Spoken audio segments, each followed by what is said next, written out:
I doff my hat for the minister, whom I've had respect for all this while, to have shown such maturity and saying that, hey, look, don't escalate things.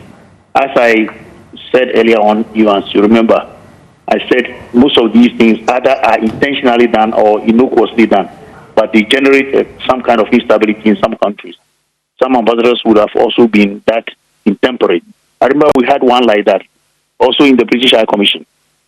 The one who came before John Benjamin also, who would take his pen and write directly and had a whole lot of problems with the government of the day then. So this one, the ministry has seen the need to step in and say, look, don't raise the stakes. We are here. Remember the bond that we have had with you all up to this time. And Mr. IGP too, we have taken over. So I strongly believe that what they have put in the public domain is very good. It slows down the current being generated, and it also gives room for it gives room for explanations to kill this case altogether. The IGP has made his point very clear. I support him. He's given a powerful punch, making it very clear that you just can't come in here, throw your weight about, write things that do not concern you and you don't understand. But even more importantly, there's a long historical trajectory of disrespect. And it didn't start with this present High Commissioner, and neither with John Benjamin. It goes all the way back to Craig Morris in 2000.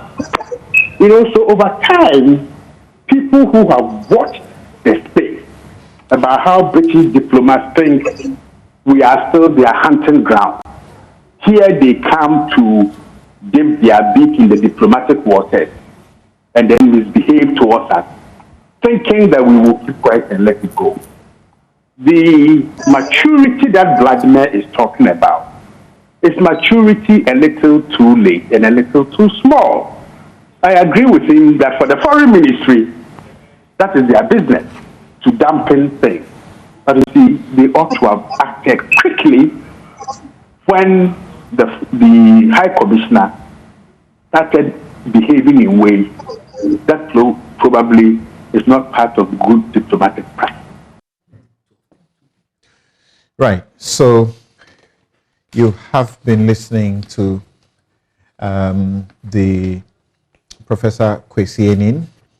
You also heard Vladimir NP Danso, and I have smiles on my face because he was my hall tutor. When I was in the Kwafo Hall. Yeah, he was my dean of students. Dean of students, okay, good. My brother were in the same hall. That's right. So you were colored. All right, so first I wanted to share some messages with you, but we have run out of time, so we'll go and deal with the issues a bit. Somebody sent me a message that's rather interesting. He says, when people are appropriating the lands for themselves privately, we are complaining. When they are using it for a church, at least that one we know that it's not going to them privately. That one we are complaining. Shall we complain? Someone says we don't have money, but we are spending. If you hear that the office of the chief of staff per month gets in excess of 20 million to spend, will you believe that? In excess of 20 million. Go check how much even the vice president's office gets in a month. So this is how we are running our country. Now, let's start with this. Let me go to, okay, you are the ranking on foreign affairs. Yes. So what do you make of what the IGP and the British High Commissioner have been embroiled in? Very interesting debacle. But before I come to that, I'll be remiss if I don't quote this scripture on the last topic we're discussing. I beg you, just 30 seconds. Okay. 1 Chronicles chapter 28, verses 2 and 3. King David rose to his feet and said, quote, "Listen to me, my fellow Israelites, my people. I had it in my heart to build a house as a place of rest for the ark of the covenant of the Lord, for the footstool of our God. And I made plans to build it. But God said to me, you are not to build a house for my name, because you are a warrior and have shed blood." Unquote. So you want to build a cathedral, let's do it right. so that God will accept it. Well, He rejected. The Bible says you don't set out to build if you can't tell the cost. Exactly, if you can't tell the cost. Let's go on. Exactly. And then we know also in Corinthians that God really wants us as Christians to keep our bodies holy because he prefers to reside in us and not in buildings. Now, to be sincere, have to be very brief about it because we have just 20 minutes. Yes, I'll be very brief. To be sincere with you, Samson, we shouldn't have gotten here. There are clearly underlining matters. If you listen to Professor Vladimir NP, you listen to Professor Kwesi, they all recall historical antecedents. So the British High Commission has given us High Commissioners, Deputy High Commissioner. Greg Murray was a Deputy High Commissioner under Rawlings. John Benjamin under President Mahama.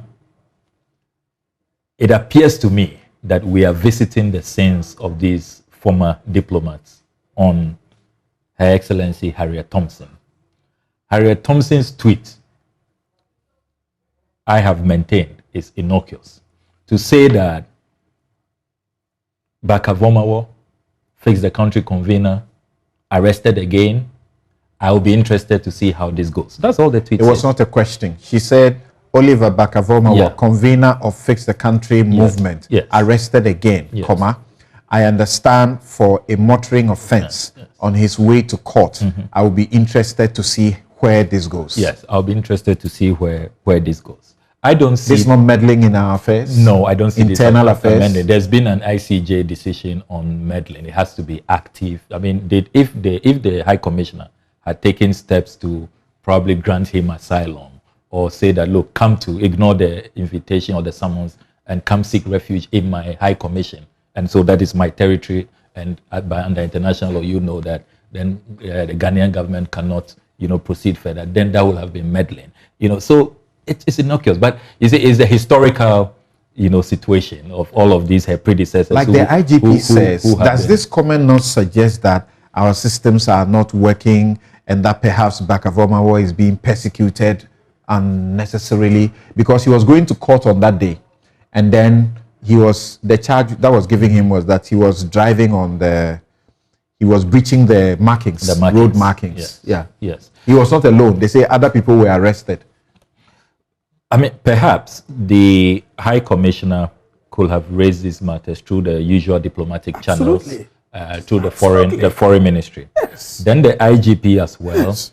You escalate this matter, raise your concern with your boss, the Minister for the Interior, who will then have a discussion with the Foreign Minister. That's how these things work.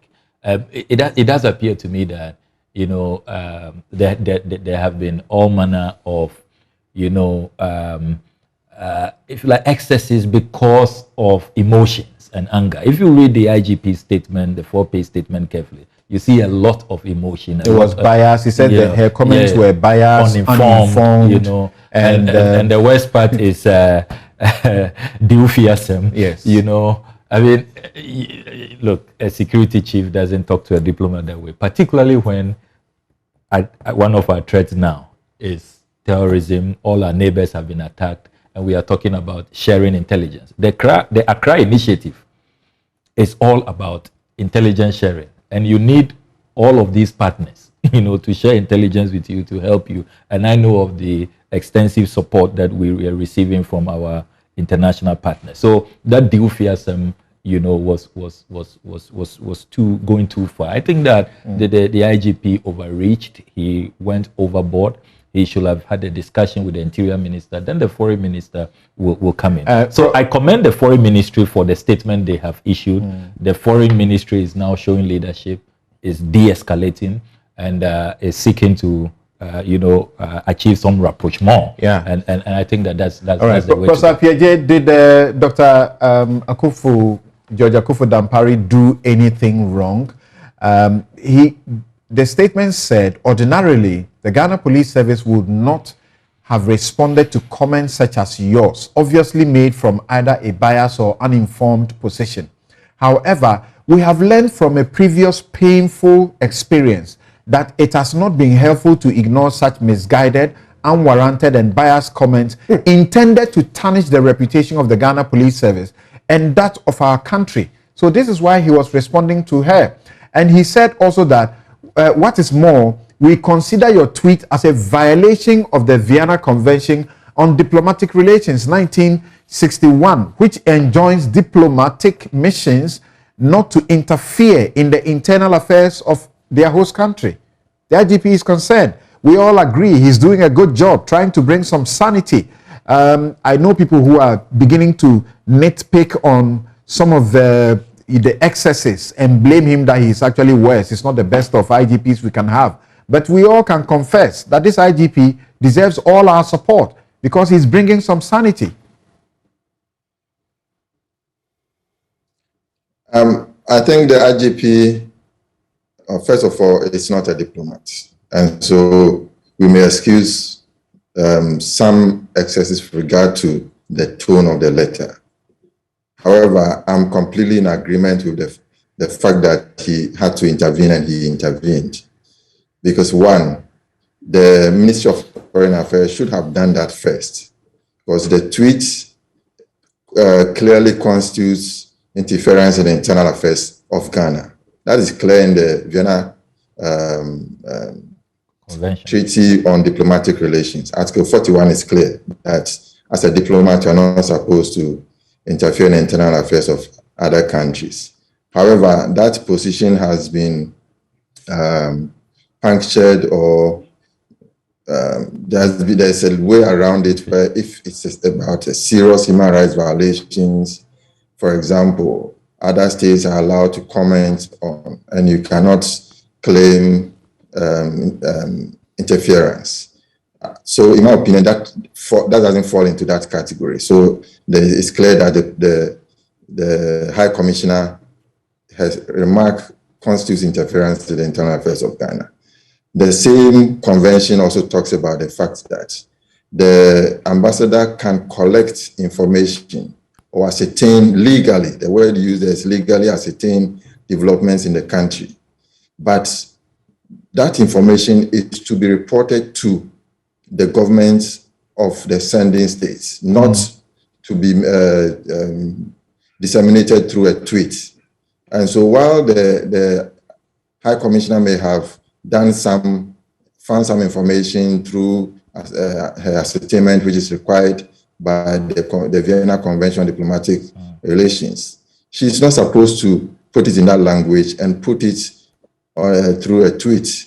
So the IGP was right in responding, because he has to protect the integrity of the institution he's holding. All right. And so if it is a case of, yeah, so Prof, the question is it the part where she says she will be interested in how the matter goes, that is the interference, or saying what we all knew at the time, that Oliver Mausi Bakavamo had been arrested for a motoring offense, which Oliver himself also put out in the public anyway. It is saying that they'll be interested in knowing how things will go.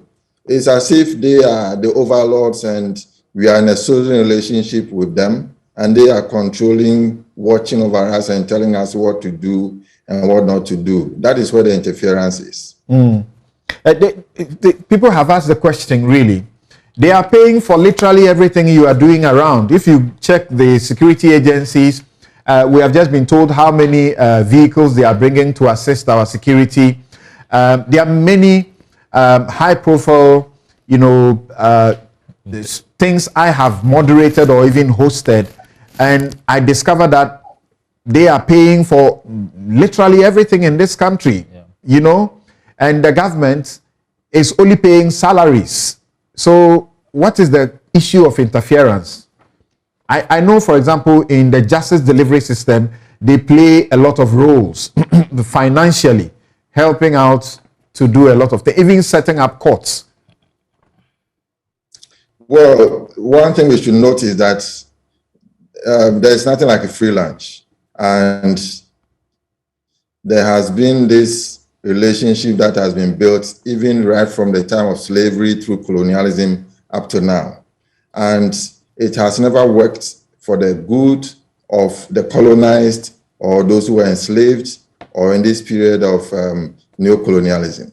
So whatever they give to us, they have a reason for giving that to us, which ends up benefiting them more than benefiting Ghana. Otherwise, if you look at how much money has been pumped into the economy by the British, Ghana would have been better off. But it doesn't show. One, because if you're talking about the security issue, for example, they don't look at the fact that it should primarily benefit Ghana, but it should primarily benefit them first. And the benefit we are getting is incidental. If you are talking about drugs, they say that they are helping you to deal with drug trafficking and so on. It's because they don't want the drugs to end up on their shores in the first place. So that is why they are doing that. All right. And they'll prepare that the drugs to be left on the shores of Ghana and we will rather consume it.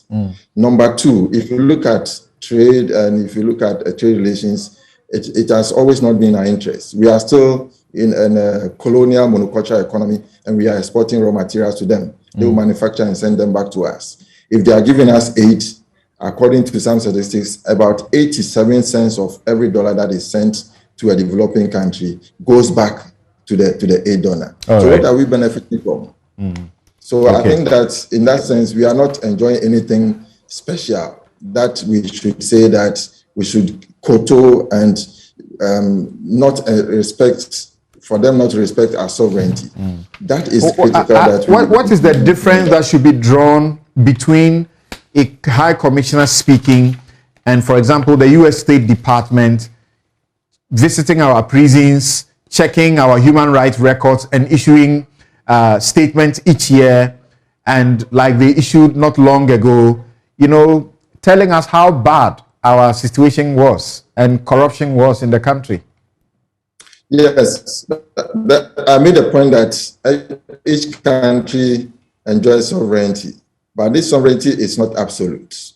It has been compromised or it has been reduced in certain respects because of the fact that there have been other actors that have been introduced into international law and international relations. Talk about even individuals. And so in that respect, basically international organizations have a lot of influence in what happens in a particular country. And when it comes to human rights, when it comes to terrorism, such issues, you cannot claim to have your independence intact, and therefore nobody can question that. So if Prof, we have run out of time, but I realize that we put two issues together and it doesn't look like we have time, but maybe spend a minute and let's have your comments on the quote, let's say it as bluntly as it is, the illegal, unconstitutional request to the police for a demonstration by the group of people under the Fix the Country. What do you say about that? Well, I think that on all fours, it was not appropriate for them to issue that request and to say that they want to go on a demonstration and go with their own security personnel. We are a country of laws. We are party to the International Covenant on Civil and Political Rights. It talks about peaceful assembly, but subject to national security, public morality, and so on. The African Charter on Human and People's Rights say the same thing. We have a anti-terrorism act which says the same thing. We cannot go on demonstration using arms. The Criminal and Other Offences Act also talks about that, Section 206. So from every angle, they didn't have the power to do what they wanted to do, going on demonstration with arms. Thank you very much, Professor Kwadwo Appiagyei-Etua. You should spend a minute on that, then we end with Penka. I've already condemned what they did. I mean, look, I've been an activist for many years, NUC's president, CJA, and we never, went on demonstration. How do you take their apology? With arms. I think that it's good they apologize, and they should demonstrate that they really, are back on the path of righteousness. Look, they are raising important issues. Police brutalities. As we speak, there are 7 people killed during the 2020 elections. No justice. I'm still at Shraj with Honorable Boa seeking justice. In Kranza, then there was Ejura, there was Tamale, Akachi. These things cannot continue. So they are raising important issues. Corruption, prioritization, they should not spoil their case. I mean, I admire Bakavoma very, very well. Sharp intellect, a patriot extraordinaire. He shouldn't mar that image and his great reputation, by engaging in things like that. Let's take it as just one terrible slip, and that, they can return on the great, effort that they are working on to make our country better and improve, the living conditions of our people. So it's just unfortunate. Yes, so Samson, IGP versus the commissioner, and then most unfairly treated because I have very little time to say what I wanted to say. I have a lot to say on this matter. Yes, and I had actually proceed. Straight away. You see, I just want to situate you in the context of international law, and if you look at three international legislations, the Peace of Westphalia, which was signed on the 24th October 1648, and then you look at the Vienna Convention on Diplomatic Relations of 1961, and then the Montevideo Convention on Rights and Duties of States. Just quickly, I'll refer you to Article 41, which Prof referred to, of the Vienna Convention. That's what the police refers to. Yes, it's very important that I repeat that 41.1. And then also Article 8 and Article 11 of the Montevideo Convention on Rights and Duties. If you look at Article 8, now you have Article 8. No state has the right to intervene in the internal or external affairs of another. Very clear. That's Article 8 of the Montevideo Convention. Then if you read, as I indicated, Article 1 and then 11, the last part of it, the territory of a state is inviolable and may not be the object of military occupation or of other measures of force imposed by a state directly or indirectly or for any motive whatever, even temporarily. All those ones are guides and aids if you look at all these three international pieces of legislation. So I would say that, first of all, the medium of communication by the ambassador or the high commissioner was an error. We have to proceed on that.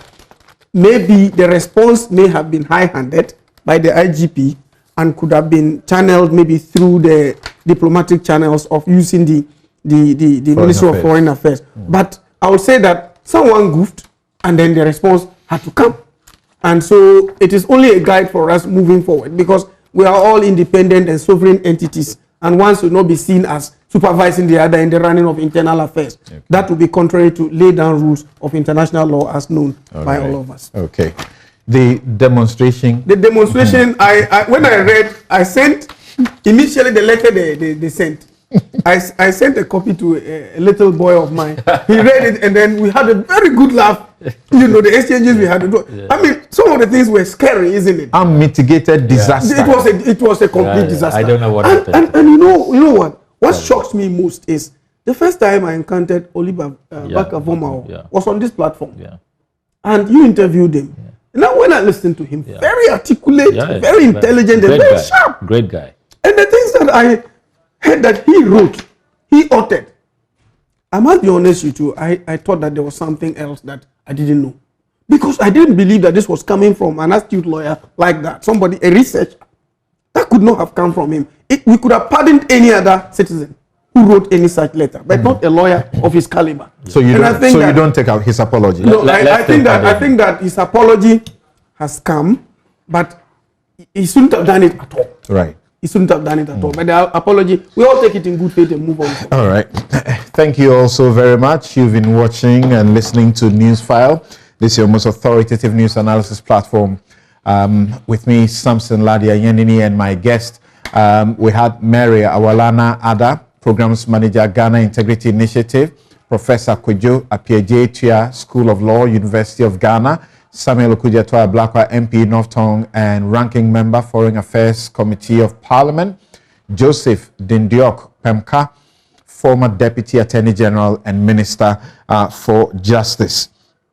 As always, my outfit is by Habil's Couture, and you can call them 0200 84 1 988 0200 84 1988. Thank you very much for your company. Have a good afternoon.